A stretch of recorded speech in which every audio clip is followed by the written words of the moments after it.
You're tuning into the Active Mom Podcast with physical therapist Dr. Carrie Pagliano, a real mom's guide to all things postpartum return to workouts after baby. If you're a postpartum mom, coach, trainer, or physical therapist looking for answers on how to get back to running, CrossFit, yoga, Pilates, HIIT, you name it, without the fear of pelvic floor issues or doing something wrong, this is the podcast for you.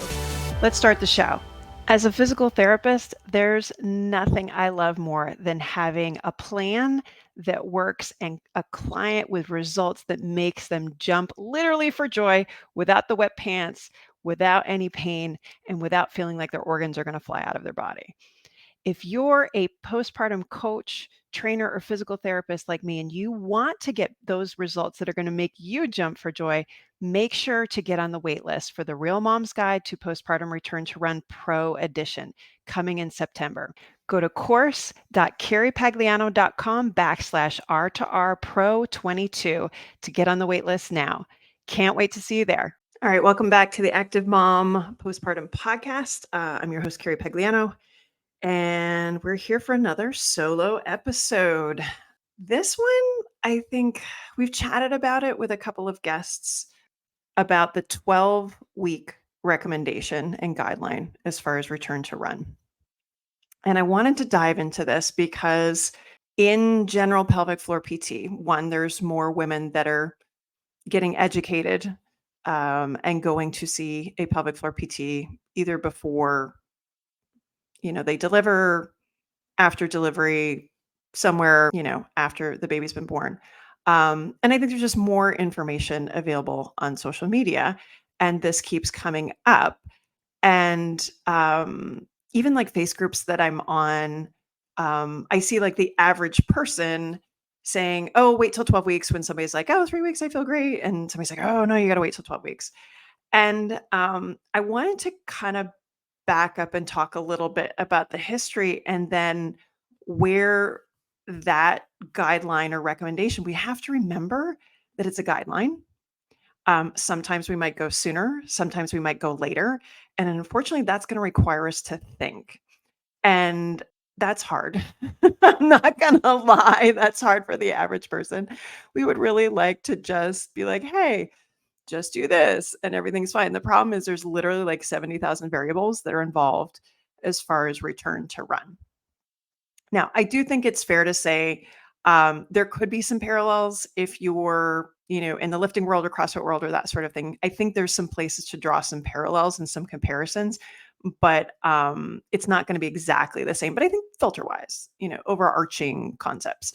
So let's back up for a second and let's talk about like pre-2019. And the reason I bring that up is because we didn't have anything. And so when I talk to people and they're frustrated, I've talked to some pro athletes that have had children recently, and they're just frustrated that there's no specific do this workout. This is what your, running progression should look like. This is what your fueling should look like. They're frustrated by that. But the fact of the matter is, again, 70 million variables. So prior to 2019, and I remember this very distinctly, is and this is again even what I went through myself. My kids were born in 11 and 13, 2011, 2013. I remember having patients and being really excited that they wanted to get back to running and they had leakage or prolapse symptoms or some other issue.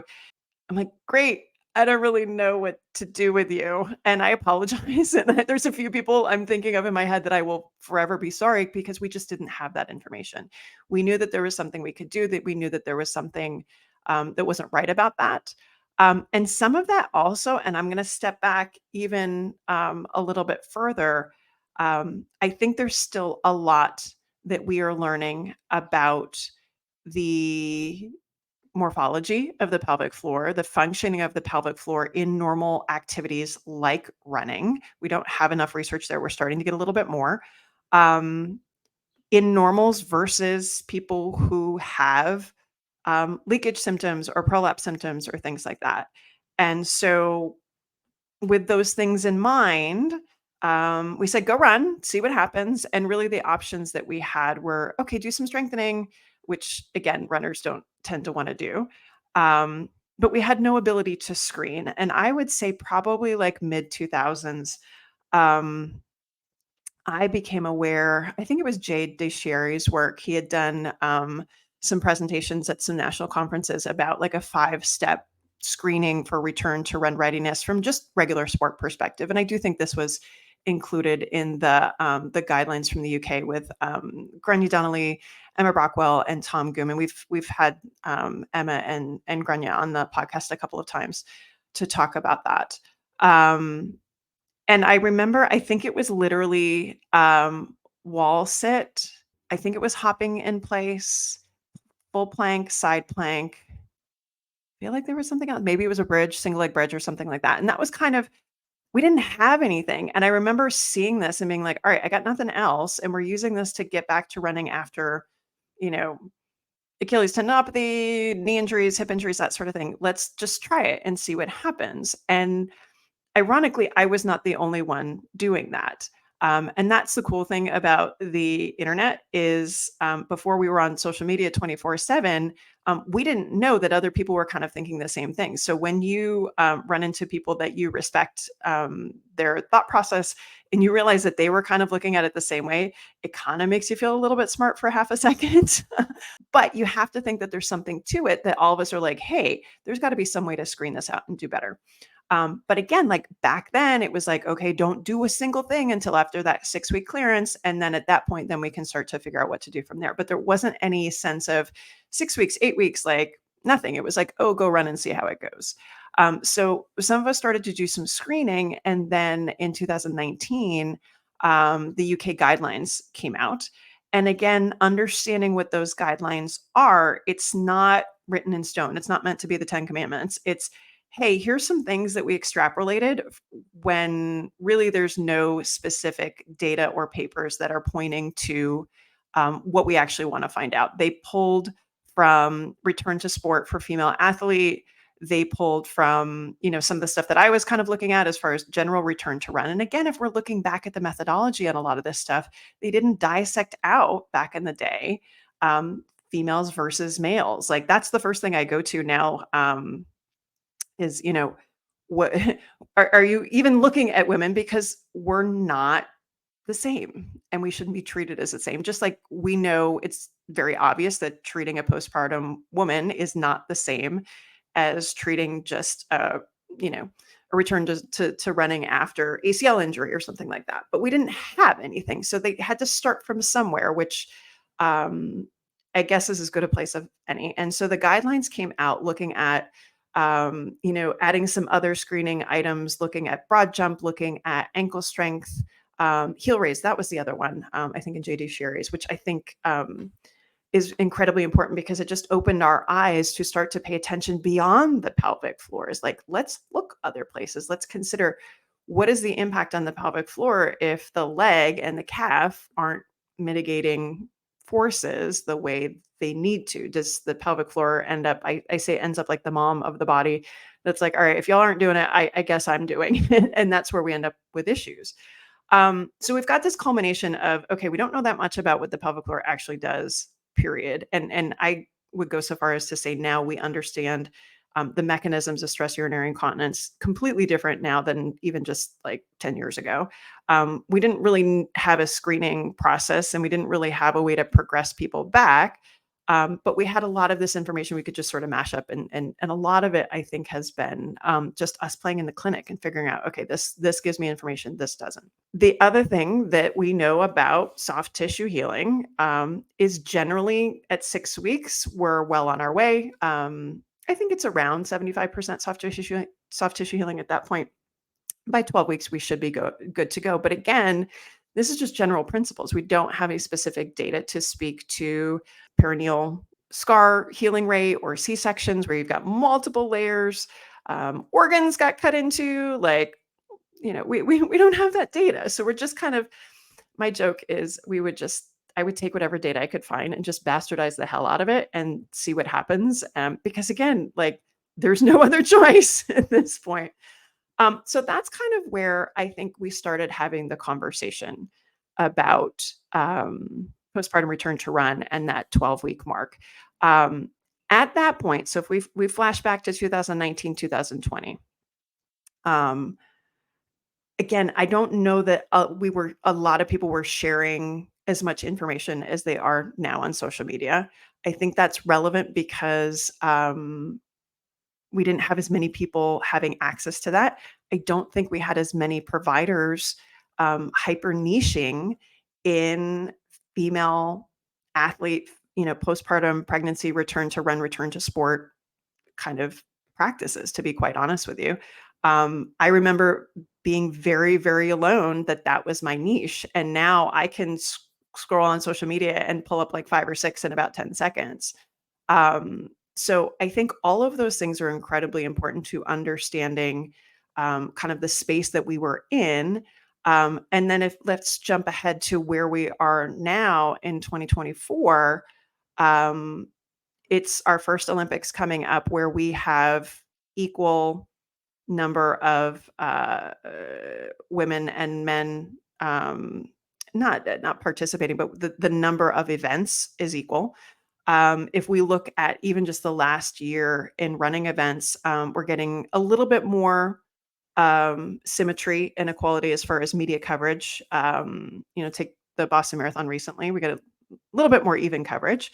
We're getting more media kind of reporting on both. I just listened to a podcast the other night talking about ultra running, that there's some disparity there too. But I think there's, other than women not getting representation, I think there's a whole lot of other issues as far as representation in ultra. That's another conversation.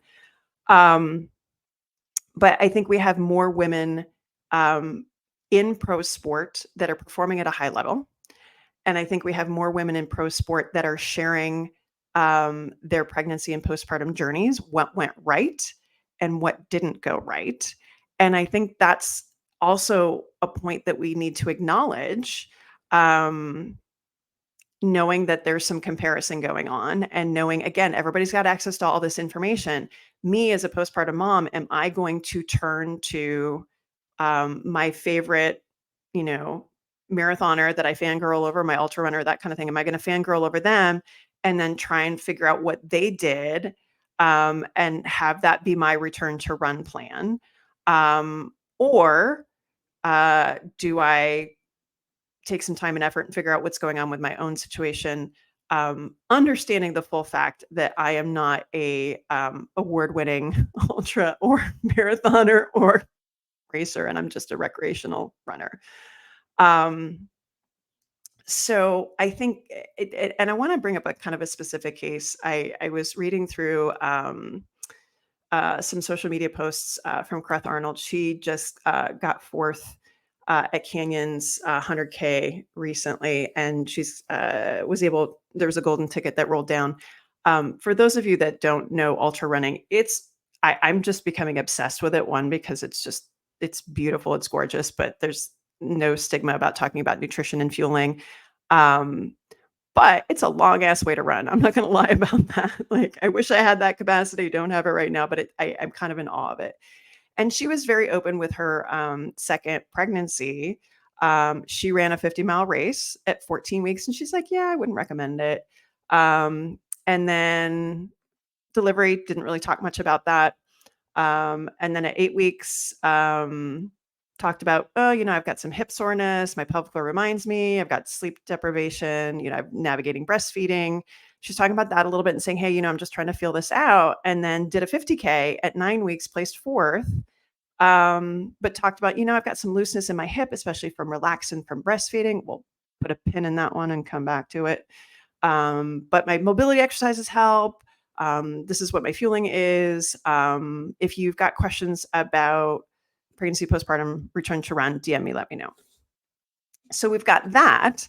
And then, other examples, if we're going to, bridge over into the CrossFit community, Annie Thorisdottir just had her second. She's been incredibly open about her workouts during pregnancy and her concerns about another vaginal delivery. She opted to have a C-section second time around. And then in comparison, we've got Tia Toomey, six-time fittest in the world, really not saying anything, but selling a postpartum program. So there's a lot out there in the pro sports world, and I'm just kind of cherry picking some larger examples. Um, Steph Bruce, we've had her on the podcast. She was very methodical about her return to run, working with a pelvic floor PT, and a postpartum run coach on her third return back. And she just won Pittsburgh half marathon, I think, last weekend. So there's a lot of examples that are out there. And I think what's really hard is for the average pregnant or postpartum mom to be like, all right, now what do I do? You've probably heard about the 12-week guidance. You've got these pro runners that are going back really quick. And then trying to figure out kind of where we find ourselves in all of this. And to be quite honest, that's where, again, I think it's important to understand what your motivation is. And I say that in the kindest possible way because I don't think it's good or bad. I think it's just, what do you need to know about yourself? Brandon Battles talks a lot about athlete mindset. I think that's incredibly important. I think what number pregnancy this is incredibly important because by the time you've gone through it once before, I think you have a sense of, what you're going into as opposed to the first time around. It's a little bit more idealistic and a lot of variables that you may not be aware of how you're going to process them. And then there's also the big kind of elephant in the room of, how does pregnancy go? How does the delivery go? Are there any other medical things going on? And what's going on with your baby as far as sleep, nutrition, any other medical issues, that kind of stuff too. And that changes. And so you kind of have to understand where you are in all of that. But then chances are, if you have continued to work out and that's a huge priority, there may also be a mental health component to this. And that was one thing that I wanted to bring up. And I just bring up Kareth just because it's a recent example. And she, has this well documented in her posts. When she posted at 8 weeks, she's got this stuff going on. She's like, but this is, I got the impression she mentioned postpartum depression, like people that are pro runners, like that's their identity. That's who they are. There's a lot of us who working out and running and stuff, that's a part of our identity. And a lot of people do manage mental health concerns with over exercising. And so we have to kind of understand that as well, because then that brings up the whole waterfall of uh, low energy availability, or REDS, which is relative energy deficiency. We're looking at it postpartum in a low estrogen state when you're lactating. We know we're getting some draw from the bones, and so we might have some concerns about bone stress injuries, if you're not getting enough sleep, if you're not getting good fueling, all that kind of stuff. So with all of this information out there, it's really kind of hard to, I think, for the average person to figure out where to turn for advice. Um, and if we want to go even bigger, the average American doesn't exercise enough anyway. We already have childcare issues and access to good postpartum healthcare in a timely manner. We've got, like, on one end of the spectrum, we've got kind of the average American that we really need to exercise a lot more. And then on the other end of it, we have like the pro athlete that's getting back to running at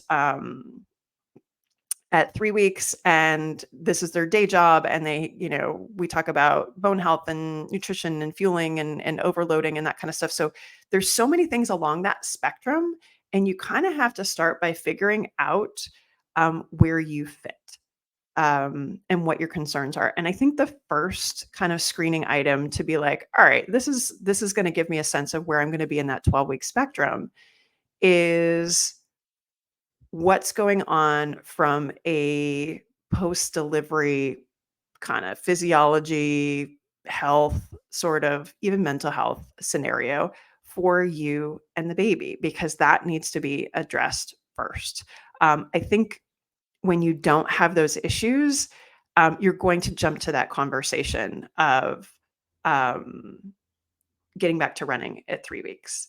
If your baby sleeps, if your baby eats, if you don't have to worry about colic, if you don't have to worry about, diaper issues, hamburger nipples, like, if you don't have those issues, you're gonna turn to the conversation of, "Oh, can I do this sooner?" Because you're going to be feeling better.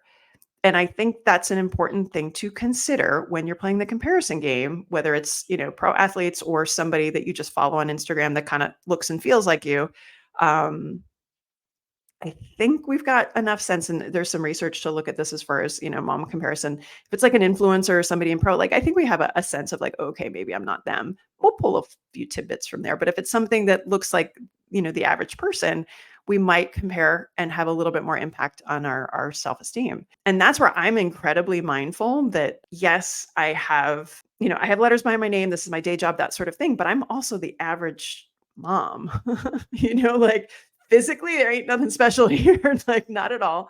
Um, and so from a relatability perspective, I understand that people might look at my personal journey a little bit differently. So when you are looking and doing that comparison game, and again, assuming people are telling the whole story, chances are if they're going back sooner, this is my opinion, um, there's probably nothing going on physically. Or if there is, they're ignoring it and there's much bigger concerns that are more mental health. Like if I don't get out there, it's going to be bad. The other thing to consider too is they probably have help to delegate and to give that infant to while they go out and exercise. Maybe it's their day job. And there's probably not issues as far as the baby is concerned. So I think those are really, really important things. Then we can start to have the conversation of, do we want to do this sooner? And I've had plenty of clients that that's the case. They have a relatively easy delivery. As far as symptoms go, things are fine. Baby's sleeping, feeding good, like that kind of stuff. We can have that conversation much sooner. When I love to have that initial conversation is 2 to 3 weeks after delivery. I schedule that while moms are pregnant and we try and, give them a couple weeks after that due date or induction or whatever that's going to be. So we can have that conversation and be like, all right, there was that piece of information we didn't have. Now we have it. Now what do we do? And typically the first thing, and I've talked about this before, I think on the last solo episode, is we want to get that coordination. We want to get all this stuff back. If all that is on lock, and again, I've had patients that that's the case. And here's the thing too, it's not always the ones that worked out all the way through pregnancy. Sometimes it's the ones that had to stop 20 weeks through and just walk the rest of the time or did some lightweight workouts or things like that. Like we don't have a way to predict that yet. So for those of you that, and I see this a lot too, did all the right things in pregnancy and then you're devastated that something's messed up in postpartum, you didn't do anything wrong. I promise you, we don't have a way to predict that just yet. So great, you did that. Then that's done. And now we kind of move ahead and see kind of what happens after there. So again, back to kind of getting earlier, I have had clients that we decide at that 6 week clearance that things are looking good. And we know about red flags. We are very clear on, okay, let's start walk run. Let's, be aware of all this stuff. And if symptoms come up, wave the flag, let me know. And I think for the average person that may or may not have access to a professional like myself, and I'm sharing this again because not everybody does, for financial, geographic, whatever reason, wherever you are in the world. If you are not having symptoms, leakage, pressure, pain, you're able to walk up to, you know, 30, 40 minutes with a stroller or 30, 40 minutes with a carrier. Everything's feeling good. You're getting sleep, you're getting fueling, you're pooping, all that good stuff. Great. We can have a conversation about going a little bit sooner. So in the situation of kind of the ultra marathoner we talked about sooner, I'm making the assumption that, it's her second time through. She knows what's going on and she started back sooner because she felt like she could. We'll get to some other kind of pieces later on. And again, I'm making assumptions. I don't know anything about this particular situation, but that's okay to start a little sooner. But again, I would want that person to have a really good reason. I would want there to be guidance and supervision. I would want there to be awareness of red, yellow flags instead of just blind, like, hey, I'm just going to run and see how it goes. Like that's circa, early 2000s. Let's not go back. Now, the person that it's probably going to be closer to that 12-week mark, that's going to be the person that maybe has prolapse symptoms right off the bat, or they've got, the regular discharge, but they're noticing maybe a little bit of pee in there. We don't know. a little heaviness, a little pressure, maybe having difficulty with scar healing, whether it's a perineal tearing or C-section, like we know that that might take a little longer. So already with that kind of stuff, we're going to adjust our expectations. Okay. And it's not an automatic, like, hey, 6 weeks, we're good to go. Like or even 12, like we just don't know. And I think that's the thing. It's kind of like that with birth. More rigid you are, it's a old like mindfulness term. Like the more you resist, it persists. Like, don't fight. Be flexible. Like that's mom 101. Um, so let's say we are having those issues. Again, if we're screening it out sooner, and that's what really gets my goat when physicians are like, oh, don't do anything until 6 weeks. I'm like, what if we can address it before? Like, because how far does your brain go down like the scary rabbit hole when you have these symptoms, whether you've had a kid or not? It's not good. Plus, you've got all these other things and so on and so forth. So if we can get that earlier intervention on kind of why this stuff is happening sooner, hey, do we just need to, let the healing happen? Or maybe let's, do a little bit more cardio that is not as gravity dependent, or maybe we just need to focus on more kind of mat strengthening and walking. Like we can make those determinations earlier, which I think, again, if we're talking quality of life, especially for that mom that needs to keep moving for her sanity and has the ability to delegate and that kind of stuff too. Like, I think that's the way to go. Now, I think what gets hard, again, comparison game, is when you have the mom that she wants to do all those things and doesn't have anybody to pass the baby off to. So finding exercises that you can do while the kids are there, breaking it up into small, manageable bites, building those habits where maybe you get up earlier. Kareth mentions, again, I'm just going back to her because she's an example. She mentions, like, I get up at 4. Um, I nurse, I go for my run, and then I'm back to go nurse again. And I was like, yeah, that's what you got to do because you're also a professional ultra runner. That's when your day starts. I think, again, you got to understand what your scenario is, what are your support, what's your resources, when do you have to go back to work, assuming that running is not your day job. How is that going to change as you go back to work? All right. Now, again, at this point, again, it's like, all right, well, what do I focus on?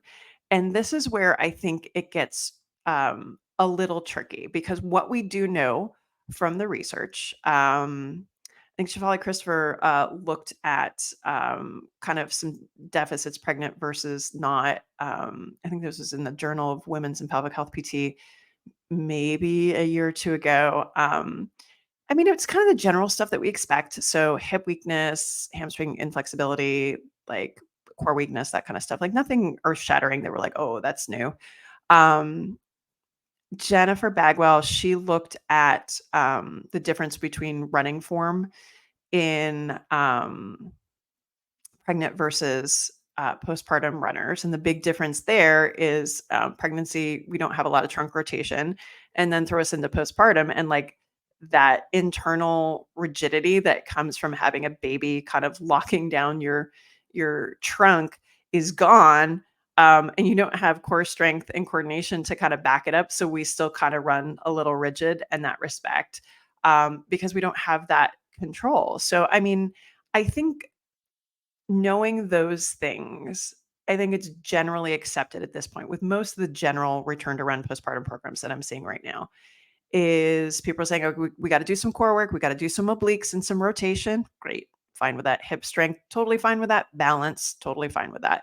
The impact stuff that I see, some of it's a little weird. And a lot of it's slow. And that's where I do think there's a little bit of a gap. But again, it's also like, when do we kind of bring this stuff in? And again, I think Shefali Christopher, they published maybe it was a year ago, a 4-phase approach to return to run. And really, and it's interesting how people use this. I had somebody DM me once and was having difficulty returning to run. Somebody's PT printed that article and handed it to a patient and said, "Here you go." I'm like, no, let's pull out what that person needs. And so, I mean, I think generally we're like, okay, we need to do some strength, we need to do some balance, we need to do hip strength, core strength, that kind of stuff with a walk run program. I think where the confusion lies is how does this all integrate if you do have pelvic floor problems? And then I do think there's some disparity as far as how people speak about gait training and recommendations. And what that is like your running form and that kind of stuff. And I think there's also some confusion as far as like, all right, well, with impact stuff, it's not getting any better. What do I do? So let's talk about the symptom piece first. The symptom piece, how do we kind of navigate that? We've got impact to navigate. And then I think kind of gait training and like the run piece of it. So with the symptoms, I think typically you can do a lot of the basic retraining stuff from a core perspective and hip strength perspective, even balance stuff, because typically those things aren't going to make you symptomatic.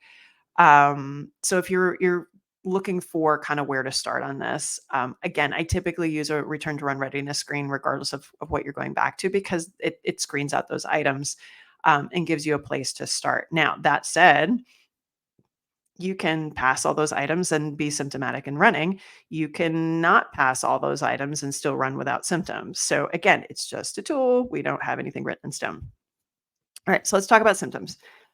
If you have leakage, that requires a little bit of a deeper dive.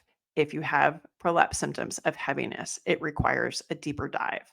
I think those things will tend to dictate when you can start running. If you have symptoms during regular daily activities, or is it just running? I think that's going to impact that 12-week timeline, because you might just need to do a bit more foundation building to kind of get stuff back. But this is where also, again, and I kind of alluded to this earlier, our understanding of what is going on in the pelvic floor with leakage, what is going on in the pelvic floor with prolapse, I think that has evolved and changed.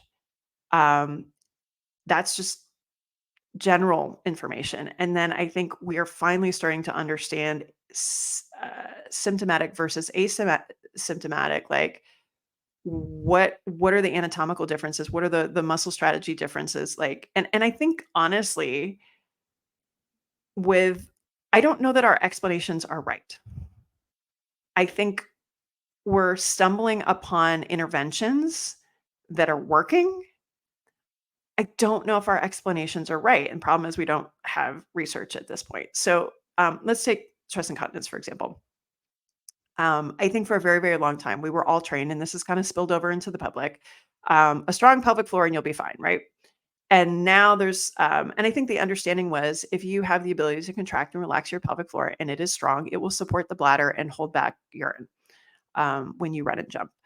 And that is an incredible oversimplification and actually not accurate of what the pelvic floor levator ani muscles actually do. And that's that whole, like we called it a hammock for a really long time. I think that's an oversimplification. So I think the more we get into this complex stuff, we have to go back and be aware of these changing understandings of what actually is happening with some of these basic issues.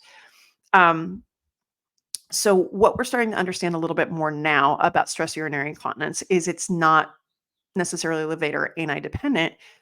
We've got to pay attention with what's going on with our internal and external urethral sphincters. So that tube, what's going on? Is it closing when it's supposed to? Is it able to mitigate pressures above and below?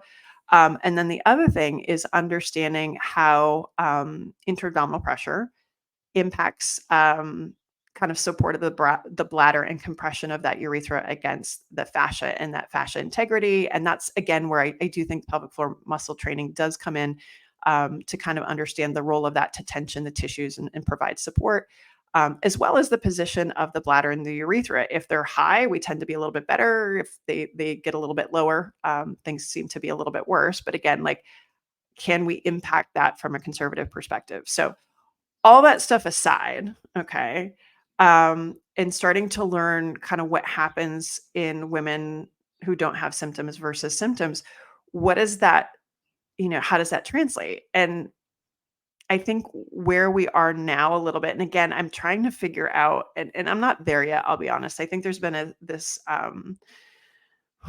tendency to err towards this understanding of overactivity. And again, I think we're onto something, but I don't think we are really articulating what's actually happening. We're making these assumptions.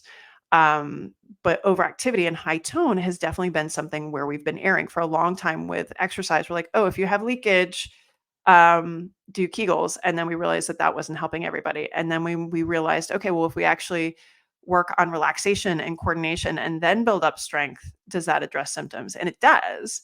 But why?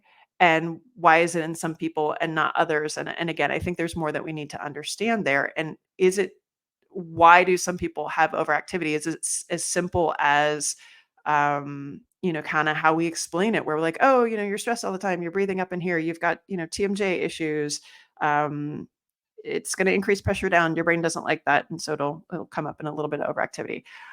I love that that kind of makes sense, but my spidey sense says that's not completely accurate, which is really hard. Because on one hand, I'm like, I want to make it simple so that you understand, but there's also a part of me where I'm like, okay, that might not be exactly what's going on, but the strategies that I'm giving you are making your symptoms better. So as a clinician, I need to give you something so that this makes sense so that you do what I want you to do that will make you better, but also understand that uh, I don't think that's exactly what's going on, which is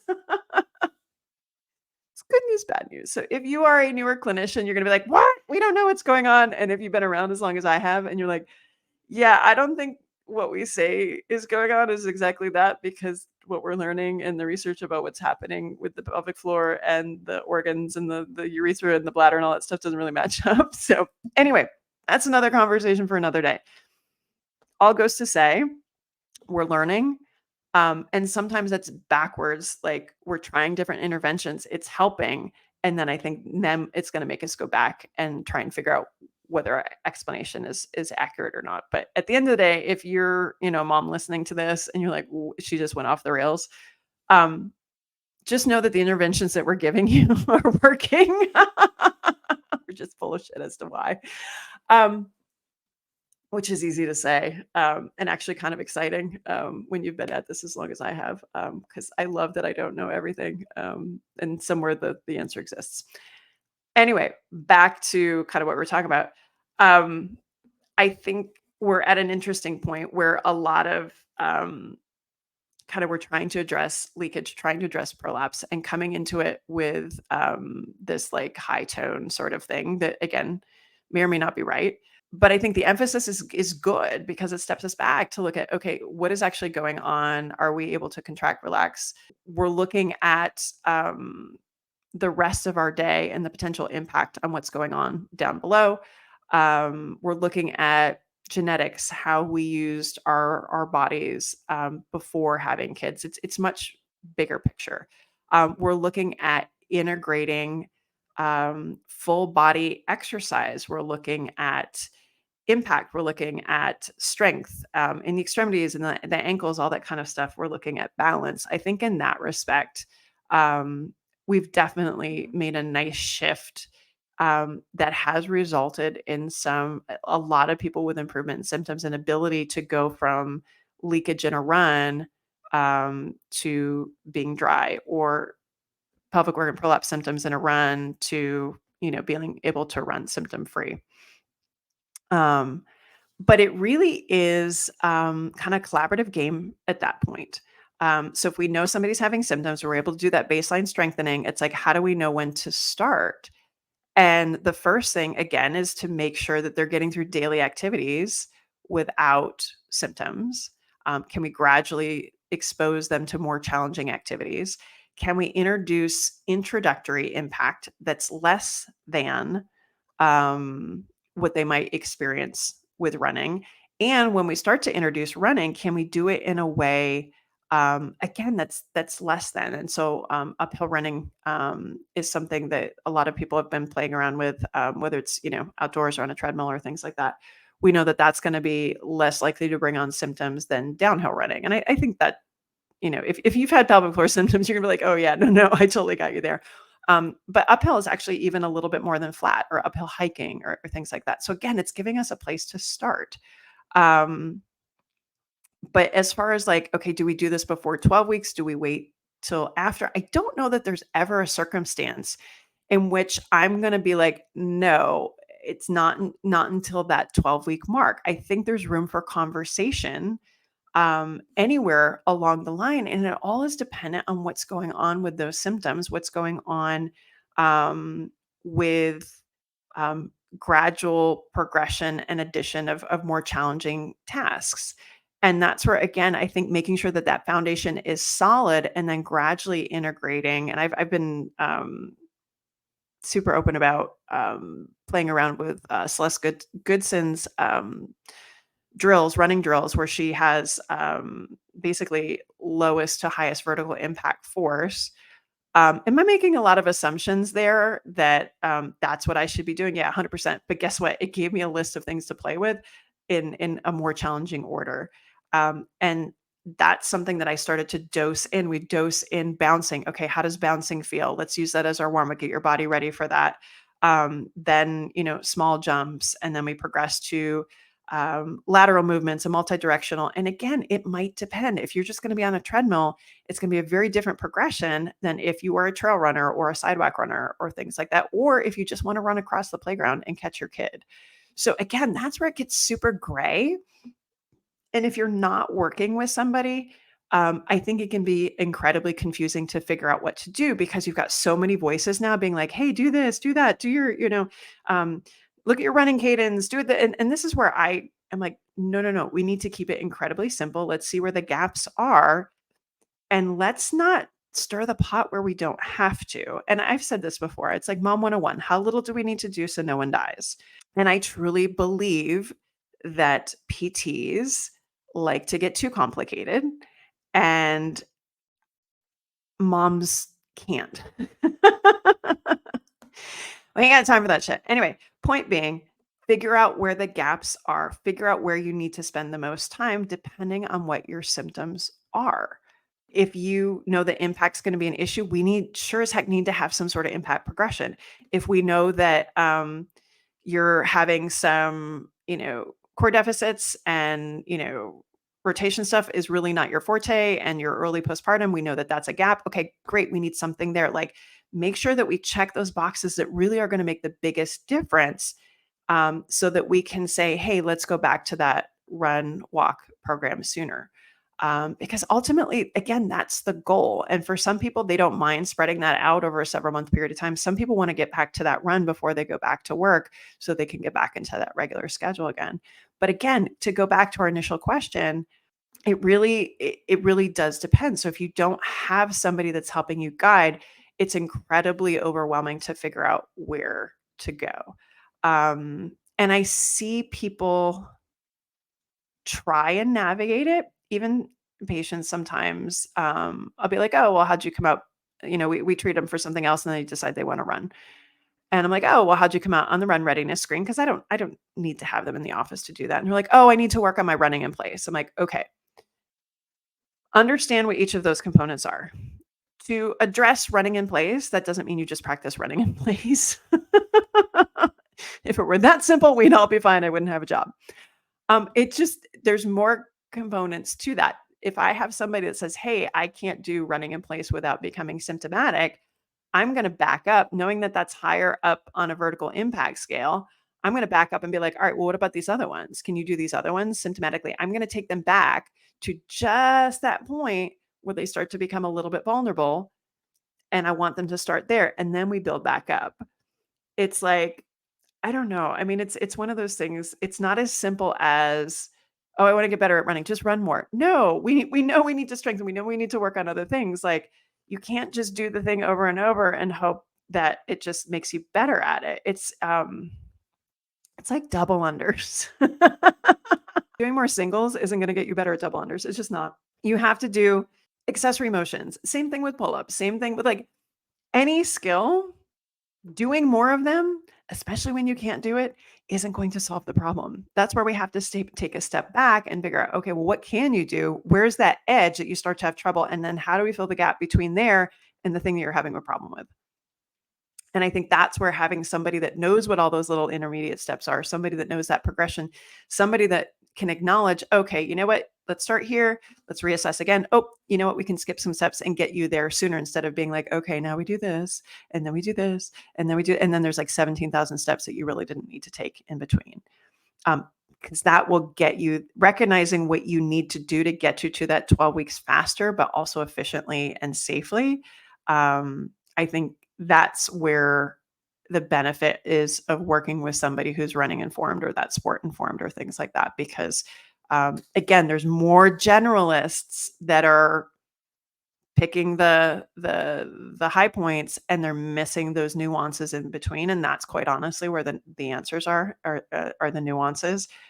And knowing how to recognize those patterns and skip steps and skip the things you don't need to do and really focus on the things that you do need to do. So we talked about symptoms, we talked about impact, and then the last thing I wanted to talk about was kind of when you finally get to whatever that mark is. So whether we're before 12 weeks or after 12 weeks, honestly, at this point, it really doesn't matter. I see so many people, and I've spoken about this before, doing the couch to 5K, 1 minute on, 1 minute off. I don't, again, we don't have any data to support any of this. In my opinion, I don't think that's enough rest. And even if you, again, the 4 phase approach paper with Shefali Christopher, there's some recommendations there, and I think probably I've got to go back and see where that comes from, and probably chat with Shefali because I don't necessarily agree with it, because it starts with the rest is always the same, but as you progress, the work part gets longer, but the rest is always the same, and they do it based upon mileage. Um, so a couple issues I have with that. One, the average person doesn't know mileage. I mean, even if you carry around your Garmin, like time is so much easier. And I think that's also too why we go on RPE versus pace.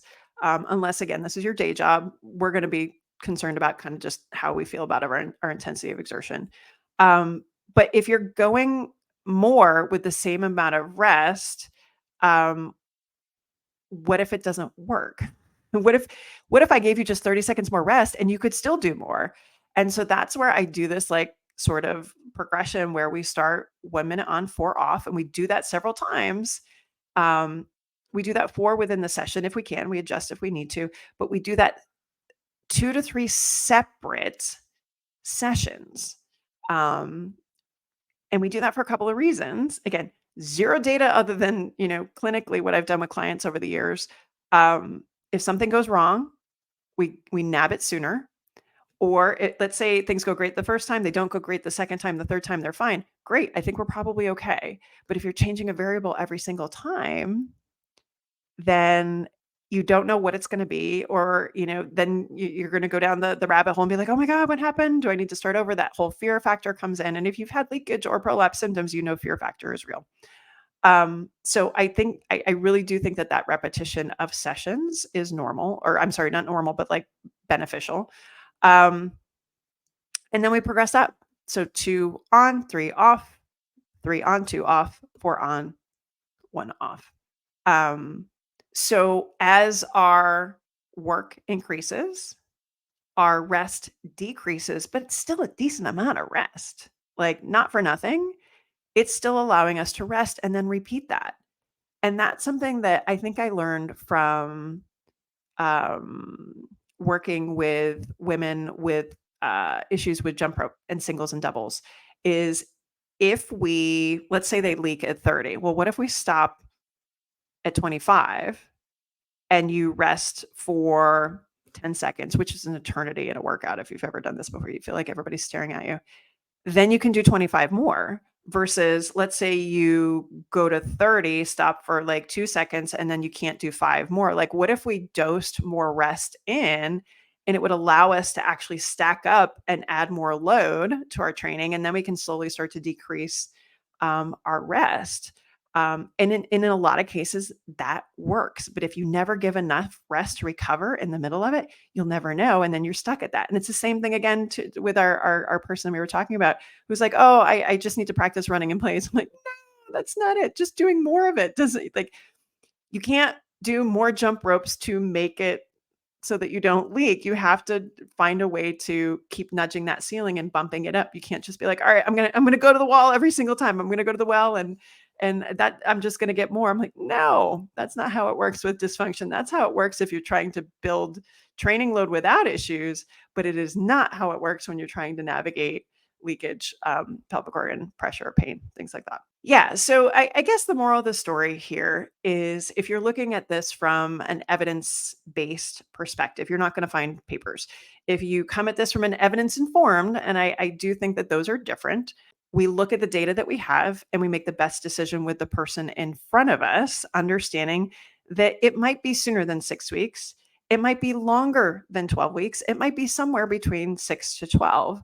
And if you are trying to be the most efficient with what that looks like for you, there's a lot of factors to consider. And it may be to your benefit to sit down with somebody who is a running or sport informed pelvic floor physical therapist who can kind of articulate what those variables are, what's going on with any symptoms that you're having, what are potential things that might pop up that might interrupt that. So, baby's sick, you got to navigate tongue tie surgery, like who knows, breastfeeding, sleep, whatever. And understand that it's going to get put off a little bit when these things happen, and they do, and that's fine. It's such a blip of time. But I think having those conversations to set expectations, but then also knowing yourself, what's driving your need to get back sooner? Is it your mental health? And again, that's not a bad thing. We just need to know how to mitigate it. Are you concerned about needing to drop the baby weight? So you're more apt to underfuel and overtrain. Does that put you at more risk for low energy availability? And we need to have conversations about bone stress injuries. Like, do you have a history of bone stress injuries? Do you have a history of eating disorders? Like, having those conversations so we can understand the variables at play, that's going to allow us to be more accurate on where you're going to fit in that continuum. If you're trying to DIY this yourself, again, the accuracy isn't going to be as much, especially if it's your first time around and you're new at navigating this. I think if you've navigated this before, also understanding that one postpartum will not be the same as the other, but you do have a little bit better sense of how you navigate certain things, but you also are going to have more kids. So it's a little bit different situation.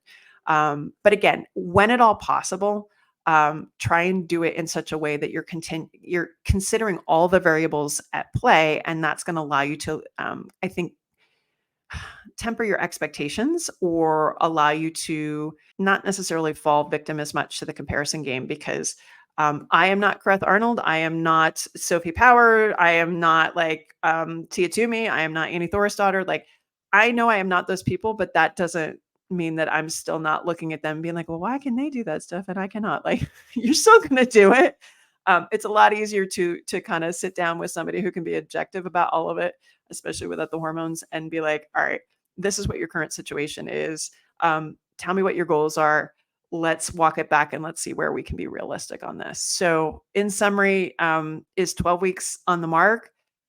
I don't know. I don't know your situation. If you want to chat about it, if that's something that you want to do, I work with clients virtually. Obviously, here in the DC area, work with people in person. I have quick DM conversations with people just to point them in the right direction or connect them to resources in their area. Happy to have those conversations because I think the more we can get people prepared and get expectations set, the more likely we are to be able to kind of I don't know, set ourselves up for success and get our heads in the right spot and know what we need and kind of be able to ask for help and delegate out and that kind of stuff too. Um, but again, we didn't know this 5 years ago, 3 years ago, 10 years ago. So for those of you that are listening to this because you're, in perimenopause too, and you didn't get caught up on that stuff that moms are doing now, or you just ran and see how it went, and now your hormones are going for a loop, and you're like, okay, now I need to go back and fill in the gap and all that stuff. Like, there's still ways to do this. There's no limit to when you can go back and kind of do this process. At the end of the day, we need to understand all the variables at play, where the gaps are that we need to fill in, and would it benefit you to get there faster and more efficiently if that's what you want, to bring somebody in that it's their literal day job to do this, and they're really good at problem solving those pieces and giving you a progression that makes sense for you, your family, your situation, kind of all of those things. So anyway, if you have questions about any of this, please let me know. You can hop in my DMs on Instagram at Carrie Pagliano. Would love to hear from you. If you like these solo episodes, definitely hop in and let me know. So far, you guys have enjoyed them and been listening to them, so I appreciate that. If you have 2 seconds, please go ahead and hop over to your podcast listener of choice and give us 5 stars. That way, more moms can hear and get the good information of the stories that we share. Thanks for listening. Let me know if you want any more of these solo episodes. We'll definitely keep them going if you guys have stuff that you want to hear. Have a good one. Did you enjoy the podcast? If so, leave us a 5-star review on iTunes and tell a friend to do the same. Are you a postpartum mom or postpartum pro wanting to know more about getting back to running after baby? Check out all my free goodies on carriepagliano.com. This podcast represents the opinions of Dr. Carrie Pagliano and her guests to the show. The content should not be taken as medical advice and is for entertainment purposes only. Always consult your healthcare professional for any medical questions.